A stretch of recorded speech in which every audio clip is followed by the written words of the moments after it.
Hello everyone, मैं Amit toppers course academy पे आपका स्वागत करता हूं। तो बेटा हाजिर हूं एक और नई वीडियो के साथ। और इस वीडियो में हम आपका अगले 25 क्वेश्चंस का सेट करेंगे जिसमें आपके वो सारे इंपॉर्टेंट प्रोबेबल क्वेश्चंस होंगे जो आपके एग्जाम में आ सकते हैं। ठीक है, चलिए। तो यहाँ पे एक चीज मैं और आपसे बोलूंगा कि अभी जो हम आपका क्वेश्चंस करते हैं वो मिक्स फॉर्म में करते हैं। मिक्स फॉर्म में मतलब हम आपके सारे सब्जेक्ट्स के, करंट अफेयर के, स्टैटिक जीके के सारे क्वेश्चंस मिला के करते हैं, है ना। तो आप मुझे सजेस्ट करना कि क्या मैं ये सेग्रीगेट कर दूं, क्या मैं ये अलग अलग कर दूं, मतलब हिस्ट्री के अलग क्वेश्चंस की सीरीज, पॉलिटी के क्वेश्चंस की अलग सीरीज, ज्योग्राफी, इकोनॉमी, स्ट्रैटेजी के इन सब के क्वेश्चंस की अलग अलग सीरीज, क्या मैं इस तरीके से सेग्रीगेट कर दूं, है ना। क्या वो आपके लिए यूजफुल रहेंगे, क्या वो आपके लिए हेल्पफुल रहेंगे? ठीक है, चलिए कोई बात नहीं, आप सजेस्ट करना, मुझे कमेंट में बताना। ठीक है, चलो हम वीडियो आपका शुरू करते हैं। अब देखो यहाँ पे पहला क्वेश्चन क्या बोल रहा है कि तानसेन, तानसेन कौन थे? अकबर के जो नवरत्न थे उनमें से एक थे तानसेन। और तानसेन एक्सपर्ट थे म्यूजिक में, है ना। तानसेन जो एक्सपर्ट थे वो थे म्यूजिक में। अब बोल रहा है विच of the following musical instrument जो तानसेन बजाया करते थे। तानसेन जो आपका म्यूजिकल इंस्ट्रूमेंट है ना, संगीत का कौन सा वाद्य यंत्र था जो तानसेन बजाते थे? तो बेटा वो जो वाद्य यंत्र तानसेन बजाते थे उसका नाम क्या था? रबाब करके, है ना। वो तानसेन जो आपके वाद्य यंत्र बजाते थे वो क्या था? आपका रबाब था। यानी कि इसका ऑप्शन ए जो है वो सही आंसर होगा। अगला क्वेश्चन आपका देखते हैं। Under which policy has the union minister of power launched a scheme for procurement of aggregate power of 4500 megawatt for a year? ठीक है, पुराना है ये क्वेश्चन, रिपीट तो नहीं होगा, लेकिन हाँ इसका आंसर हम देख लेते हैं। इसका आंसर है शक्ति पॉलिसी। तो अगर आपसे पूछा जाए ऊर्जा से रिलेटेड, है ना, आपका एनर्जी से रिलेटेड, पावर से रिलेटेड कौन सी आपकी स्कीम है, तो आंसर क्या होगा? शक्ति स्कीम, है ना, शक्ति नीति, शक्ति पॉलिसी। अगला क्वेश्चन आपको देखते हैं। Who sent the Greek ambassador Megasthenes to the court of Chandragupta Maurya? बोल रहा है चंद्रगुप्त मौर्य के दरबार में किसने अपना राजदूत मेगास्थनीज को बनाकर भेजा था? ठीक है, तो शायद आपको पता होगा कि जो चंद्रगुप्त मौर्य थे, चंद्रगुप्त मौर्य की लड़ाई होगी, चंद्रगुप्त मौर्य का क्या होगा? लड़ाई होगी 305 बीसी में। 305 बीसी में चंद्रगुप्त मौर्य की लड़ाई होगी किससे? सेल्यूकस निकेटर से। सेल्यूकस निकेटर से लड़ाई होगी। और ये जो सेल्यूकस निकेटर था इसे हरा देंगे चंद्रगुप्त मौर्य। जब इन्हें हरा देंगे तो उनकी बेटी हुआ करती थी हेलेना, हेलेना से शादी होगी चंद्रगुप्त मौर्य की। और उसी समय चंद्रगुप्त मौर्य के दरबार में आएंगे Megasthenes as a ambassador of Seleucus Nicator. ठीक है, तो ये लड़ाई जो हुई थी कब हुई थी? 1305 में। अच्छा, ये जो सेल्यूकस निकेटर ने अपनी बेटी हेलेना की शादी करवाई थी, तो बेटा भारत में शादी हुई थी तो दहेज तो मिलेगा, है ना। तो सेल्यूकस निकेटर ने दहेज में कांधार वाला जो एरिया है वो चंद्रगुप्त मौर्य को दहेज दिया था, या वो as a dowry, as a gift दिया था। बदले में चंद्रगुप्त मौर्य ने भी उन्हें आपके हाथी दिए थे, है ना। आपके 5000 हाथी जो थे वो चंद्रगुप्त मौर्य ने दिए थे सेल्यूकस निकेटर को एज अ रिटर्न गिफ्ट। तो ये चीजें हैं, याद रखना, हो सकता है किसी क्वेश्चन में, किसी एग्जाम में आपसे वो पूछ ले। तो यहाँ पे सेल्यूकस निकेटर यानी कि आपका ऑप्शन डी जो है वो सही आंसर होगा। और एक बहुत कॉमन क्वेश्चन जो सबको पता होगा कि मेगास्थनीज ने एक किताब लिखी थी जिसका नाम था इंडिका। ठीक है, अगर आपसे पूछा जाए मेगास्थनीज ने कौन सी किताब लिखी थी, तो आंसर क्या होगा? इंडिका। मेगास्थनीज ने एक किताब लिखी थी जिसका नाम था इंडिका। ठीक है, चलिए अगला क्वेश्चन हम आपका देखते हैं। अगला question, which of the following is a highly electropositive element that readily give up an electron in order to obtain stable electronic configuration? ठीक है, आपसे वो पूछ रहा है कि ऐसा highly electropositive element, electropositive element वो होते हैं जो इलेक्ट्रॉन रिलीज कर देते हैं और पॉजिटिव चार्ज एक्वायर कर लेते हैं। इलेक्ट्रोनेगेटिव एलिमेंट वो होते हैं जो बहुत जल्दी से आपके इलेक्ट्रॉन को एक्वायर कर लेते हैं और नेगेटिव चार्ज अर्न करते हैं। तो आपके इलेक्ट्रोनेगेटिव में आपने सुना होगा फ्लोरीन, क्लोरीन, ब्रोमीन, आयोडीन करके होते हैं। सबसे ज्यादा इलेक्ट्रोनेगेटिव जो होता है वो फ्लोरीन होता है। ठीक है, लेकिन यहाँ जो एलिमेंट्स आपको दे रखे हैं उन एलिमेंट्स में जो आपका इलेक्ट्रो पॉजिटिव होगा वो क्या होता है? आपका एन ए, है ना। एन ए, आपने देखा भी होगा कि NaCl जब हम लिखते हैं तो Na पॉजिटिव लिखते हैं, Cl नेगेटिव लिखते हैं। तो Na क्या है, इलेक्ट्रो पॉजिटिव है, और Cl जो है वो इलेक्ट्रो नेगेटिव कंपाउंड है। बाकी आपका ऑक्सीजन जो है 18 होते हैं, है ना, आपका इलेक्ट्रोनेगेटिव में ही जाता है, लेकिन उतना आपका इलेक्ट्रोनेगेटिव नहीं होता क्योंकि दो वैलेंसीज होते हैं। और ये जो होता है आपका नाइट्रोजन जो होता है वो 14 होते हैं, है ना, तो यहाँ पे पॉजिटिव 4 में जाता है ना। चलो, तो यहाँ पे इलेक्ट्रोनेगेटिव जो है, इलेक्ट्रो पॉजिटिव जो है वो क्या है आपका, सोडियम, Na, जिसे हम सोडियम बोलते हैं।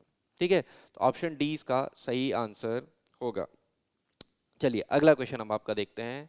Which of the following state recognised the Dahi Handi sports, है ना। दही हांडी स्पोर्ट जो है वो कौन से राज्य में होता है।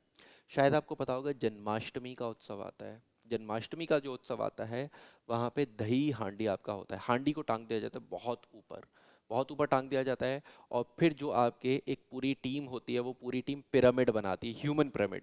मतलब एक इंसान के ऊपर दूसरा इंसान चढ़ के पूरा एक सर्कल बना के वो पूरा बनाते हैं, और जो फाइनली आपका हांडी उतनी ऊंची टंगी हुई होती है उसे वो क्या करते हैं, फोड़ते हैं। तो ये होता है दही हांडी प्रोग्राम। तो ये दही हांडी प्रोग्राम जो एक स्पोर्ट्स है, वो कहाँ पर फेस्टिवल में, कहाँ पर वो आपका सेलिब्रेट होता है। तो बेटा दही हांडी जन्माष्टमी पर सेलिब्रेट होता है, और दही हांडी जो फेमस है वो कौन से राज्य में है, वो है महाराष्ट्र में। तो ऑप्शन जो है वो आपका बी जो है वो, सॉरी ऑप्शन डी जो है वो सही आंसर होगा, महाराष्ट्र इसका। ठीक है, अगला क्वेश्चन आपको देखते हैं। The famous scientist Albert Einstein was inspired by whose idea of non violence, है ना। अल्बर्ट आइंस्टीन आपके नॉन वायलेंस, अहिंसा के किसके सिद्धांत थे बहुत ज्यादा आपके प्रभावित थे, है ना, बहुत ज्यादा इन्फ्लुएंस थे। तो बेटा अल्बर्ट आइंस्टीन का खुद का स्टेटमेंट था कि ये धरती, है ना, बिलीव नहीं करेगी कि हार्ड मास मतलब आपका मीट और बोन्स का बना हुआ एक ऐसा ह्यूमन, है ना, एक ऐसे इंसान ने धरती पर जन्म लिया कि जिसने अहिंसा से, है ना, आपकी बहुत बड़ी बड़ी चीजें, बहुत बड़ी बड़ी सत्ताएं जो है वो गिरा दी। ठीक है, तो ये स्टेटमेंट किसका था, अल्बर्ट आइंस्टीन का। और आपको भी पता है ये स्टेटमेंट किसके बारे में था, ये स्टेटमेंट था महात्मा गांधी जी के बारे में, है ना। तो अल्बर्ट आइंस्टीन जो आपका इंस्पायर्ड थे नॉन वायलेंस से, वो किससे थे, महात्मा गांधी से। ऑप्शन डी इसका सही आंसर होगा। एक चीज और याद रखना, वैसे तो शायद आपको पता होगा 2 अक्टूबर, 2 अक्टूबर जो हम सेलिब्रेट करते हैं वो आपका गांधी जयंती सेलिब्रेट करते हैं, गांधी जयंती सेलिब्रेट करते हैं। लेकिन आपको शायद नहीं पता होगा कि 2 अक्टूबर को non violence day, non violence day भी सेलिब्रेट किया जाता है वर्ल्ड लेवल पर, है ना। विश्व स्तर पर जो नॉन वायलेंस डे जो सेलिब्रेट होता है वो कब होता है, 2 अक्टूबर पर, गांधी जी के जन्मदिन पर, क्योंकि वर्ल्ड में गांधी जी नॉन वायलेंस के लिए फेमस थे। ठीक है, चलिए अगला क्वेश्चन आपका देखते हैं। Mitochondria is not found in, बेटा नाइन्थ क्लास की साइंस की बुक में माइक्रोकॉन्डीरिया, माइक्रोकॉन्डीरिया आपने बहुत पढ़ा होगा, पढ़ा होगा mitochondria is power house of cell. ठीक है, तो वही है कि माइक्रोकॉन्डीरिया कौन से स्पीशीज में नहीं होता। तो याद रखेंगे जो बैक्टीरियाज होते हैं उनके सेल में माइक्रोकॉन्डीरिया नहीं होता। तो ऑप्शन ए जो है वो इसका सही आंसर होगा। अगला क्वेश्चन हम आपका देखते हैं। संगीत नाटक अकेडमी जो है अवार्ड, जो आपका अकेडमी पुरस्कार भी बोला जाता है, 2020 में वो दिया गया मीनाक्षी चितरंजन को, है ना। इनका कंट्रीब्यूशन किस में था। ठीक है, पुराना क्वेश्चन है, रिपीट होने के चांसेस कम है, बट फिर भी याद रखेंगे इनका कंट्रीब्यूशन था भरतनाट्यम में। ऑप्शन बी इसका सही आंसर होगा। अगला क्वेश्चन आपका देखते हैं। Who among the following has been appointed as the new chairperson of National Company Law Appellate Tribunal, है ना। NCLAT का नया आपका जो कमिश्नर है वो किसे अपॉइंट किया गया, चेयरपर्सन जो है वो किसे अपॉइंट किया गया। ऑल तो पुराना क्वेश्चन है क्योंकि कुछ दिन पहले यानी कि 2021 में अपॉइंट किया गया था, तो रिपीट तो नहीं होगा। फिर भी हमें ये पता होना चाहिए कि ये जो अपॉइंट किया गया था जस्टिस अशोक भूषण को अपॉइंट किया गया था, मतलब ऑप्शन बी इसका सही आंसर होगा। अगला question, where in India the sundari trees are provided durable and hard timber found. बोल रहा है कि सुंदरी के पेड़ जो हैं वो भारत में कहाँ मिलते हैं। शायद आपको पता होगा कि भारत में एक डेल्टा है, सुंदरबन डेल्टा, और ये जो सुंदरबन डेल्टा है वो आपका किसकी वजह से उसका नाम सुंदरबन रखा गया? सुंदरी पेड़ों की वजह से। सुंदरी पेड़ों की वजह से वो सुंदरबन डेल्टा रखा गया। और सुंदरबन डेल्टा किधर है सर? सुंदरबन डेल्टा है आपका बांग्लादेश और वेस्ट बंगाल की तरफ। बांग्लादेश और वेस्ट बंगाल की तरफ क्या है? सुंदरबन डेल्टा। पेड़ जो होते हैं वो आधे जो होते हैं जमीन के अंदर होते हैं, मतलब पानी वाली सरफेस पे होते हैं, और आधे बाहर होते हैं, है ना। जड़ें जो होती हैं कुछ पानी के अंदर, कुछ आपके बाहर होती हैं। ये होते हैं आपके मैंग्रोव ट्रीज, है ना। ये क्या होते हैं? आपके मैंग्रोव फॉरेस्ट होते हैं, मैंग्रोव ट्रीज बोलते हैं, जो आपका सुंदरबन डेल्टा में होते हैं, सुंदरी के पेड़ होते हैं। तो ऑप्शन ए जो है वो इसका सही आंसर होगा। चक्रवात, साइक्लोन जो आते हैं आपका ईस्टर्न कोस्ट की तरफ से, है ना, इधर आपके वेस्ट बंगाल की तरफ से, उन्हें रोकता है आपका कौन? सुंदरबन डेल्टा या सुंदरी या मैंग्रोव फॉरेस्ट। सॉइल इरोजन को रोकता है आपका मैंग्रोव फॉरेस्ट। ठीक है, चलिए अगले क्वेश्चन की तरफ चलते हैं। दीवान ए अर्थ was established is was essential the department of dash under the Delhi सल्तनत, है ना। दिल्ली सल्तनत के अधीन एक आपका डिपार्टमेंट आता था जिसे हम बोलते थे दीवान ए अर्ज। तो आपसे बोल रहे दीवान ए अर्ज जो है वो आपका किस से संबंधित है? कौन सा विभाग था जिसे हम दीवान ए अर्ज बोलते थे? बेटा दिल्ली सल्तनत में आपने गुलाम वंश पढ़ा होगा, स्लेव डायनेस्टी पढ़ी होगी। स्लेव डायनेस्टी में तीन वंश आते हैं, एक कुतवी वंश आता है, दूसरा शमशी वंश आता है, और तीसरा आता है बलबनी वंश। बलबनी वंश का जो फेमस किंग था वो था बलबन, गयासुद्दीन बलबन। और गयासुद्दीन बलबन ने जो मिलिट्री डिपार्टमेंट शुरू किया था, है ना, सेना विभाग जो शुरू किया था, उसका नाम था दीवान ए अर्ज। तो यहाँ पे याद रखना कि दीवान ए अर्ज क्या था आपका? मिलिट्री सर्विसेज थी, मिलिट्री डिपार्टमेंट था, सेना विभाग हुआ करता था दीवान ए अर्ज दिल्ली सल्तनत के अधीन। तो ऑप्शन ए इसका सही आंसर होगा। अगला क्वेश्चन आपका देखते हैं। Which element has was arbitrarily assigned the value of 4.0 in the halogen section in 1922 by Linus Paul, an American scientist. किसे दिया था? सबसे ज्यादा इलेक्ट्रोनेगेटिव एलिमेंट जो होता है वो होता है फ्लोरीन, उसी को ये आपका 4.0 हैलोजन सीरीज में आपका नंबर दिया गया था। तो इसका सही आंसर होगा ऑप्शन ए, फ्लोरीन। अगला question, Kalbelia dance. Kalbelia dance जो है ये परफॉर्म किया जाता है कौन से राज्य में, है ना? कौन से राज्य में आपका कालबेलिया डांस जो है वो परफॉर्म किया जाता है? बहुत अच्छे से ये आपका ट्राइबल डांस फॉर्म है ना। बहुत अच्छे से ये आपके अटायर्स को, डेकोरेटेड अटायर्स पहनते हैं, और ये आपके इसमें कई सारे स्टंट्स परफॉर्म करते हैं, जिसमें से एक कॉमन स्टंट आपने देखा होगा कि सर पे बहुत सारे मटके रख के जो डांस करने का होता है, वो भी इसी में परफॉर्म किया जाता है। तो ये कालबेलिया डांस जो है बेटा वो फेमस है आपका राजस्थान से, है ना। वो फेमस है आपका कहाँ से? राजस्थान से। ऑप्शन डी इसका सही आंसर होगा। ये कालबेलिया डांस का मैंने आपको एक इमेज भी लगाया है। देखो अटायर्स पहन रखे हैं, ट्रेडिशनल अटायर्स हैं आपके, ट्राइबल अटायर्स जो होते हैं, है ना। और कितने डेकोरेटेड से अटायर्स इन्होंने पहन रखे हैं। राजस्थान की तरफ इस तरीके के अटायर्स, इस तरीके के क्लोथ्स जो होते हैं वो आपके बहुत ज़्यादा पॉपुलराइज हैं, है ना। जयपुरी जैकेट तो सभी लोगों में देखा ही होगा, लड़कियां भी काफ़ी ज़्यादा पहनती हैं, और ये इस तरीके से कई सारे मटके रख के ये डांस किया जाता है। ठीक है, चलिए अगला question. Which of the following pairs is correctly matched regarding the terminology used in the parliament? Parliament में जो कुछ शब्द यूज होते हैं उसके रिगार्डिंग आपका यहाँ पे पेयर दे रखे हैं, तो कौन सा सही मैच है? ठीक है, चलो देखते हैं। पहला यहाँ पे दे रखा है एप्रोप्रिएशन बिल। पहला दे रखा है एप्रोप्रिएशन बिल। बेटा अगर आप कॉन्स्टिट्यूशन को थोड़ा सा पढ़ोगे तो कॉन्स्टिट्यूशन के आर्टिकल आर्टिकल 114 में मेंशन है एप्रोप्रिएशन बिल, विनिमय विधेयक। भी दे रखा है क्या? विनिमय विधेयक, एप्रोप्रिएशन बिल या विनिमय विधेयक। ये विनिमय या विनियोग विधेयक जो होता है वो आपकी ज़रूरत कब पड़ती है? जब भी आप कंसोलिडेट फंड ऑफ इंडिया, है ना, भारत की संचित निधि से आपको पैसा निकालना होता है, तो पार्लियामेंट एक बिल पास करती है जिसका नाम होता है एप्रोप्रिएशन बिल, विनिमय विधेयक। और ये बिल पास करने के बाद ही पार्लियामेंट जो होती है वो आपका संचित निधि या कंसोलिडेट फंड ऑफ इंडिया से पैसा निकालने की परमिशन देती है। ठीक है, तो यहाँ पे ये जो है वो सही है, मतलब ए वाला जो है वो आपका सही है। अगला, डिमांड फॉर ग्रांट्स, है ना, डिमांड फॉर ग्रांट्स की बात कर रहा है। डिमांड फॉर ग्रांट्स बोल रहा है earn making of the budgetary allocation for meeting only planned expenditure of the ministry and departments, है ना। अनुदान की मांग, बेटा ये गलत है ना। जो डिमांड फॉर ग्रांट्स जो होते हैं ना, जब भी आपका बजट आता है, बजट के एलोकेशन में, बजट पास होने में टाइम लगता है, और उस टाइम में सरकार को जितने भी आपके काम करने होते हैं उसके लिए पैसे की ज़रूरत होती है। तो वही जो पैसा होता है उसे हम क्या बोलते हैं, डिमांड फॉर ग्रांट्स। ठीक है, तो ये कुछ पैसा बजट से पहले ही, बजट एलोकेशन से पहले ही आपका निकाला जाता है क्योंकि ज़रूरत होती है, उसे हम डिमांड फॉर ग्रांट्स बोलते हैं। ऐसा कुछ भी नहीं है कि वो आपका प्लान्ड एक्सपेंडिचर पे ही खर्च होगा, ऐसा कोई कंपल्शन नहीं होता। ठीक है, तो बी वाला गलत है। थर्ड वाला, शॉर्ट ड्यूरेशन डिस्कशन, है ना, शॉर्ट ड्यूरेशन डिस्कशन बोलता है कि कोई भी पब्लिक इंपॉर्टेंस का मैटर है, आप चाहते हो उसे जल्दी से डिस्कस किया जाना चाहिए, तो उसे हम क्या बोलते हैं, शॉर्ट ड्यूरेशन डिस्कशन। ठीक है, लेकिन हाँ, जो शॉर्ट ड्यूरेशन डिस्कशन होता है इसमें ऐसी कोई कंडीशन नहीं होती कि इसे आपका लाने के लिए 50 मेंबर्स का अप्रूवल की ज़रूरत होगी, तो ऐसी कोई कंडीशन नहीं होती।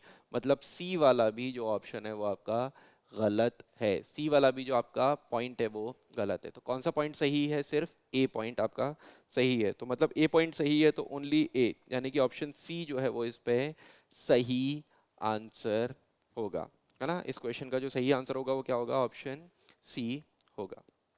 अगला क्वेश्चन आपका देखते हैं। अगला question, which of the following is incorrectly matched, इनमें से कौन सा आपका इनकरेक्टली मैच्ड है। लास्ट शिफ्ट में भी मैंने आपको बताया था कि यहाँ पे ज्योग्राफी जो है ना, ज्योग्राफी का एनसीईआरटी जो है, एनसीईआरटी की फोर्थ यूनिट 11th क्लास की फिजिकल ज्योग्राफी ऑफ इंडिया में आपका, फिजिकल ज्योग्राफी जो है, इंडिया नहीं, फिजिकल ज्योग्राफी जो है उसमें आपका फोर्थ यूनिट है। फोर्थ यूनिट में आपको क्लाइमेटिक कंडीशंस के बारे में आपके नॉमनक्लेचर दे रखा है, ए बी सी डी करके, है ना, डब्ल्यू जी करके, इस तरीके से नॉमनक्लेचर आपको दे रखा है। उस चैप्टर से आपके कंटिन्यू क्वेश्चन जो है वो एसएससी पूछ रहा है। ठीक है, तो वहीं से ये क्वेश्चन आपका पूछा है कि किस टाइप का क्लाइमेट जो है और कौन से रीजंस में मिलता है, वो आपसे पूछा है। चलो देखते हैं। मॉन्टेन क्लाइमेट, मॉन्टेन क्लाइमेट, बेटा मॉन्टेन क्लाइमेट वहां होता है जहां माउंटेन्स होते हैं, जहां पहाड़ होते हैं, वहां पे माउंटेन क्लाइमेट होता है। इनकरेक्टली मैच पूछ रहा है तो याद रखना। तो बेटा क्या उत्तर प्रदेश में आपने पहाड़ देखे? नहीं सर, मिर्जापुर की तरफ थोड़े बहुत हैं लेकिन वहां पे भी कोई ऐसे ऊंचे पहाड़ नहीं हैं। बिहार में कोई है, झारखंड में है? नहीं सर, ऐसे कोई मेजर पहाड़ नहीं मिलते, प्लेट्यू वाला रीजन मिलता है। और जो पहाड़ छोटे मोटे हैं भी वहां पे आपका ठंडे पहाड़ नहीं हैं, वो हाइट कम है तो वहाँ पे टेम्परेचर जो है आपका हाई ही रहता है। तो क्या माउंटेन टाइप ऑफ क्लाइमेट जो है वो आपका इन रीजन में मिलेगा? नहीं मिलेगा बेटा। पर्वतीय जलवायु, पर्वतीय जलवायु तो पर्वतों पे होगी ना, तो यहाँ पर्वत ही नहीं दिख रहे तो ये कैसे हो जाएगी ये, है ना। तो ऑप्शन ए जो है वो इनकरेक्ट है, तो इसका सही आंसर क्या होगा, ऑप्शन ए। बाकी भी हम ऑप्शंस देख लेते हैं। ठीक है, हॉट डेजर्ट, हाँ जाहिर सी बात है, हॉट डेजर्ट या एरिड, एरिड यानी कि सूखा, कहाँ होगा, राजस्थान में होगा, राजस्थान के कुछ आसपास यानी कि गुजरात में होगा, तो ये आपका सही है ना। ट्रॉपिकल मॉनसून क्लाइमेट, ट्रॉपिकल जो मॉनसून है, जो उष्णकटिबंधीय मानसून है, जाहिर सी बात है ट्रॉपिक, ट्रॉपिक क्या होता है आपका 23.5 डिग्री नॉर्थ से लेके 23.5 डिग्री साउथ के बीच में। तो यहाँ पे आपका जो पेनिनसुला इंडिया है, प्रायद्वीपीय भारत है, वो आता है, और पेनिनसुला इंडिया का ही पार्ट है आपके वेस्टर्न घाट। तो क्या वेस्टर्न घाट, ये वेस्टर्न घाट है, ये मालाबार कोस्ट है ना, ये आपका कोस्ट जो है वो आपका कोंकण कोस्ट या सह्याद्री वगैरह कई पार्ट्स में डिवाइड है। तो क्या उस तरफ आपका ट्रॉपिकल मॉनसून क्लाइमेट होता है? हाँ सर, उस तरफ ट्रॉपिकल मॉनसून क्लाइमेट होता है, तो मतलब ये वाला पॉइंट भी ठीक है। ट्रॉपिकल सेमी एरिड या स्टेपी क्लाइमेट जो होता है, स्टेपी क्लाइमेट मतलब सेमी एरिड, मतलब कुछ सूखा और कुछ आपका जो है वो ट्रॉपिकल क्लाइमेट भी रहेगा। वो क्या आपका कर्नाटका में, महाराष्ट्र के सेंट्रल पार्ट में, तमिलनाडु में होता है? हाँ बेटा बिल्कुल होता है, क्योंकि जब ये आपका, मैंने बताया ये वेस्टर्न घाट है, ये इंडिया है, ये वेस्टर्न घाट है, यहाँ से हवाएं चलती हैं, वेस्टर्न घाट उन हवाओं को रोक देता है, तो ये वाला जो एरिया होता है वो कैसा हो जाता है, सूखा हो जाता है। प्योरली बहुत ज्यादा सूखा नहीं होता बट सेमी एरिड सा हो जाता है। तो थर्ड वाला पॉइंट भी आपका सही है। तो इसका जो सही आंसर होगा, मतलब इनकरेक्टली मैच पूछा है, तो क्या था आपका, ऑप्शन ए था। चलिए अगला क्वेश्चन आपका पूछ रहा है कि टोक्यो पैरालंपिक्स जो 2022 में, 2020 में होने थे, हुए तो वो 21 में थे, है ना, उसमें कितने कंट्रीज ने पार्टिसिपेट किया था? तो उसमें कितने कंट्रीज ने पार्टिसिपेट किया था? 162 कंट्रीज, ऑप्शन बी सही है। कमेंट करके आप लोग मुझे ये बताओगे कि 2024 अभी जो जो अभी आपके पेरिस ओलंपिक्स कंप्लीट हुए हैं, है ना, उन पेरिस ओलंपिक्स में कितने कंट्रीज ने पार्टिसिपेट किया था। ठीक है, जो आपका 2024 के पेरिस ओलंपिक्स हैं उसमें कितने देशों ने हिस्सा लिया था, ये आप मुझे कमेंट करके बताओगे। अगला क्वेश्चन देखते हैं, which of the following is not included in domestic income. इनमें से कौन सा है जो आपका डोमेस्टिक इनकम में इंक्लूड नहीं होता, घरेलू आय में इंक्लूड नहीं होता। ठीक है, देखते हैं पहला, income earned bye employees of a country. हमारे देश के जितने भी आपके एम्प्लॉयज हैं, हमारे देश में जितने भी एम्प्लॉयज हैं, कर्मचारी हैं, वो जो इनकम अर्न करते हैं डोमेस्टिक है, घर में हमने अर्न करी है। ठीक है, अगला, profit of all industries of the country, है ना, देश की सभी जो आपके संस्थान हैं, जो कंपनीज हैं, इंडस्ट्रीज हैं, वो जितना भी प्रॉफिट अर्न करते हैं, हाँ बेटा वो भी घरेलू है, क्योंकि घर में ही हमने वो सारी चीज़ें अर्न करी हैं। Income earned by the resident of the country, है ना, जो आपके देश के जो रेजिडेंट हैं, देश में जो रह रहे हैं, उन लोगों की जो इनकम होती है, क्या वो भी घरेलू इनकम होती है? हाँ बेटा होती है। अब आप पूछोगे सर यहाँ पे तो एम्प्लॉयज बोला था और यहाँ पे रेजिडेंट्स बोला है, रेजिडेंट में फॉरेनर्स भी आ जाएंगे ना बेटा, कुछ फॉरेनर्स भी ऐसे होंगे ना जो आपके इंडिया में रह रहे होंगे और यहाँ पे इनकम अर्न कर रहे होंगे। ठीक है, चलो चौथा क्या है, income earned bye non residents. Non residents मतलब जो इंडिया में नहीं रह रहे हैं, जिन्हें हम क्या बोलते हैं, आपका NRI, मतलब भारत के बहुत सारे लोग हैं जो भारत छोड़कर अमेरिका चले गए, भारत के बहुत सारे लोग हैं जो भारत छोड़कर यूरोप में चले गए, जर्मनी चले गए, लंदन चले गए, फ्रांस चले गए, वो सारे लोग जो हैं, वो जो इनकम अर्न करते हैं वो आपका डोमेस्टिक इनकम में नहीं आती, वो आपका डोमेस्टिक इनकम नहीं होती, वो GDP का पार्ट नहीं होती है। ठीक है, वो आपका किसका पार्ट होती है, GNP, ग्रॉस नेशनल इनकम का पार्ट होती है, वो GDP, ग्रॉस डोमेस्टिक प्रोडक्ट का पार्ट नहीं होती है। वो पार्ट किसका होती है, ग्रॉस नेशनल प्रोडक्ट का पार्ट वो होती है, जिसमें हम क्या इंक्लूड करते हैं, फॉरेन रिमिटेंसेस। फॉरेन रेमिटेंसेस मतलब हमारे जो नागरिक विदेशों में है वहां से जो वो पैसा भारत भेजते हैं, उसकी बात कर रहे हैं, तो फॉरेन रेमिटेंसेस उसमें काउंट होते हैं। और इंडिया दुनिया में सबसे ज्यादा जो फॉरेन रेमिटेंस अगर कोई कंट्री को मिलता है तो वो कौन सा है, आपका इंडिया। ठीक है, तो यहाँ पे आपने देखा कि ऑप्शन डी जो है वो आपका डोमेस्टिक इनकम में नहीं आता। अगला क्वेश्चन आपका देखते हैं, what is the full form of वो IADP। ठीक है, IADP का फुल फॉर्म क्या है, बट इसका फुल फॉर्म है intensive agriculture district programme. Intensive agriculture district programme इसका सही आंसर है। आप कमेंट करके मुझे ये ज़रूर बताना कि गवर्नमेंट ने ये स्कीम कब शुरू करी थी। ठीक है, गवर्नमेंट ने आपका IADP जो है वो कब शुरू किया था, इसका सही आंसर ऑप्शन ए है। अगला क्वेश्चन आपका देखते हैं, the rule of the English east India company was ended in the British India. ठीक है, under the government of India act dash. देखो पूछ रहा है कि ब्रिटिश सरकार का जो कौन सा अधिनियम था, कौन सा एक्ट था, जिसके बाद ईस्ट इंडिया कंपनी का भारत में शासन जो है वो खत्म हो जाएगा। ठीक है, तो शायद आपको पता होगा कि 1857 की क्रांति हुई थी, 1857 की क्रांति हुई थी। 1857 की क्रांति के बाद, 1857 की जो क्रांति हुई थी, 1857 की क्रांति के बाद क्या होगा, ईस्ट इंडिया कंपनी जो था उस पे से पावर ट्रांसफर हो जाएगी। 1857, 1857 का रिवोल्ट हुआ। ये रिवोल्ट इतना ज़्यादा इम्पैक्ट था, इतना ज़्यादा प्रभाव था इस रिवोल्ट का, कि इससे पहले जो शासन था वो था ब्रिटिश ईस्ट इंडिया कंपनी का। इसके बाद ब्रिटिश की सरकार बोलेगी कि अब शासन किसका होगा, क्राउन का। क्राउन यानी कि ब्रिटिश गवर्नमेंट, ब्रिटिश गवर्नमेंट का शासन होगा, अब ईस्ट इंडिया कंपनी का शासन नहीं होगा। तो इस रिवोल्ट के बाद, 1857 की क्रांति के बाद, और आपको पता है 1857 की क्रांति के बाद कौन सा अधिनियम आया था, आया था 1858 का भारत सरकार अधिनियम। उससे पहले चार्टर एक्ट आते थे, उससे पहले रेगुलेटिंग एक्ट आते थे, इसके बाद 1857 के बाद आएंगे भारत सरकार अधिनियम, है ना, तो government of India act, option A जो है वो इसका सही आंसर होगा। अगला क्वेश्चन आपका देखते हैं, which of the following amendment act included fundamental duties to the constitution of India. ये फंडामेंटल ड्यूटी वाला क्वेश्चन बेटा आपसे बहुत बार पूछा है, बहुत बार रिपीट कर रहा है SSC आपका, बार बार पूछ रहा है कि मौलिक कर्तव्य, सिटीजनशिप के आर्टिकल पूछता है 5 से 11 तक। ठीक है, यहाँ पे फंडामेंटल ड्यूटी पूछता है, तो फंडामेंटल ड्यूटी जो है वो आपका 42 अमेंडमेंट 42वें संवैधानिक संशोधन 1976 से ऐड हुई थी। संविधान के भाग 4A में आती है, पार्ट 4A में आता है। आर्टिकल 51A है इसका, अनुच्छेद 51A है जो इससे संबंधित है। 10 मौलिक कर्तव्य जोड़े गए थे। 11वां मौलिक कर्तव्य 86वां संवैधानिक संशोधन 86 अमेंडमेंट से आपका 2002 में बाद में ऐड हुआ था। अभी कितने फंडामेंटल ड्यूटीज हैं? 11 फंडामेंटल ड्यूटीज हैं। किसके रिकमेंडेशन पे आए थे? सरदार स्वर्ण सिंह कमेटी के रिकमेंडेशन पे। क्या वोट डालना मौलिक कर्तव्य है? नहीं सर, वोट डालना मौलिक कर्तव्य नहीं है। क्या टैक्स भरना मौलिक कर्तव्य है? नहीं सर, टैक्स भरना मौलिक कर्तव्य नहीं है। क्या मौलिक कर्तव्यों का पालन नहीं करने पे हमें कोर्ट केस हो सकता है? नहीं सर, मौलिक कर्तव्यों का पालन नहीं करने पे आपको अनुच्छेद 51 आर्टिकल 51A के बेसिस पे आपका कोर्ट केस नहीं हो सकता है। मतलब ये लीगली आपका एनफोर्सेबल नहीं है। ठीक है, तो ये सारी चीजें याद रखना। ये इसका जो ऑप्शन है वो आपका ऑप्शन डी 42nd अमेंडमेंट 1976 होगा। अगला क्वेश्चन आपका देखते हैं।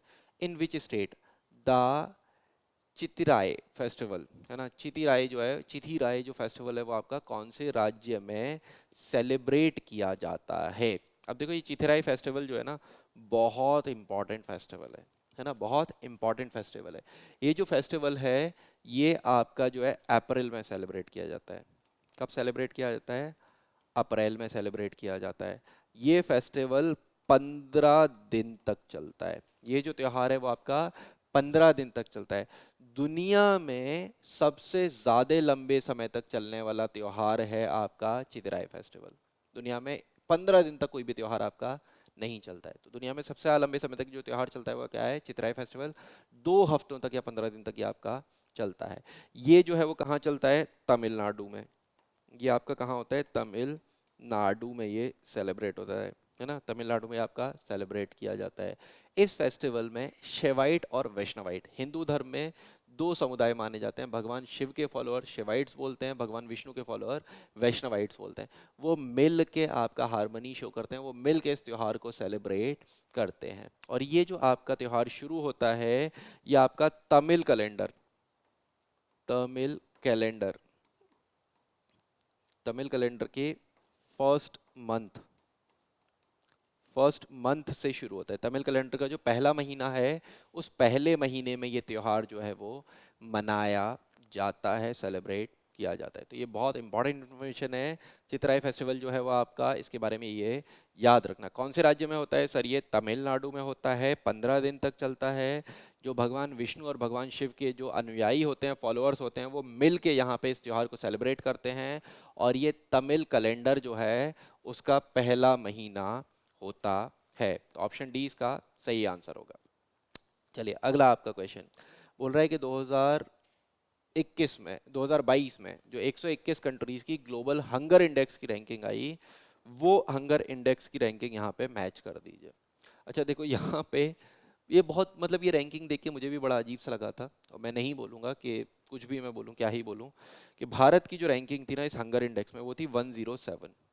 इंडिया की जो रैंकिंग थी वो थी 107। ठीक है, इसमें पाकिस्तान की जो रैंकिंग थी वो थी 99। पाकिस्तान की रैंकिंग क्या थी आपका? 99 थी बेटा, पाकिस्तान की रैंकिंग।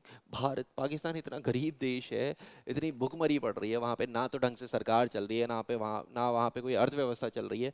उसकी हंगर इंडेक्स में रैंकिंग 99, मतलब भारत से ऊपर है।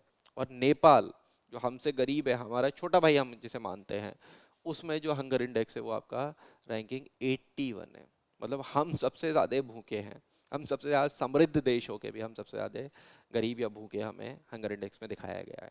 तो खैर कोई बात नहीं, वो इंडेक्स जो भी आते हैं मैं नहीं इसे जस्टिफाई करूंगा। बट हाँ, ये जो रैंकिंग थी इसके बेसिस पे क्वेश्चन आया, तो आपका क्या होगा? फर्स्ट का बी, टू का ए और थर्ड का सी। फर्स्ट का बी, टू का ए और थर्ड का सी। ऑप्शन डी जो है वो यहाँ पे इसका सही आंसर होगा। अगला question, the Mitra scheme was first announced in the Union Budget 2021-22. Set up world class infrastructure in which sector? वो बोल रहा है कि आपका ये मित्र जो स्कीम है ना, ये किस से संबंधित है? ठीक है, जो आपका mega infrastructure development in textile park, mega infrastructure development in textile park है ना। मेगा इंफ्रास्ट्रक्चर टेक्सटाइल पार्क्स जो हैं वो मित्र की फुल फॉर्म है ना। तो ये किससे संबंधित है, ये संबंधित है आपका टेक्सटाइल से, ये रिलेटेड है आपका किससे, टेक्सटाइल से। ऑप्शन डी इसका सही आंसर होगा। ठीक है। अगला, as per the National Family Health Survey, है ना, 2019 से 21 तक का, what percentage of womens have a bank or a saving account that they themselves use. भारत में कितने परसेंट महिलाएं हैं जिनका अपना बैंक में सेविंग अकाउंट है जो वो खुद ऑपरेट करती हैं, खुद चलाती हैं। ये नंबर हो सकता है पहले जन धन योजना आई थी 2015 में, हो सकता है उससे पहले ये आपका जो है वो नंबर कम होगा। लेकिन अभी ये जो नंबर है आपको जान के हैरानी होगी कि भारत में 78%, 78% वुमेन्स का अपना बैंक अकाउंट है जो वो खुद चलाती हैं। तो ऑपरेशन बी, वो जो ऑप्शन बी जो है वो इसका सही आंसर होगा। ठीक है। चलिए, तो इस शिफ्ट में, इस वीडियो में इतने ही क्वेश्चन थे। अगर आपको ये वीडियो इन्फॉर्मेटिव लगा, आपके लिए यूज़फुल लगा, तो बेटा वीडियो को लाइक करके ज़रूर जाना। चैनल पर पहली बार आए हो तो चैनल को सब्सक्राइब ज़रूर करना और अपना स्कोर कमेंट में ज़रूर बताना। मिलते हैं आपसे नेक्स्ट वीडियो में।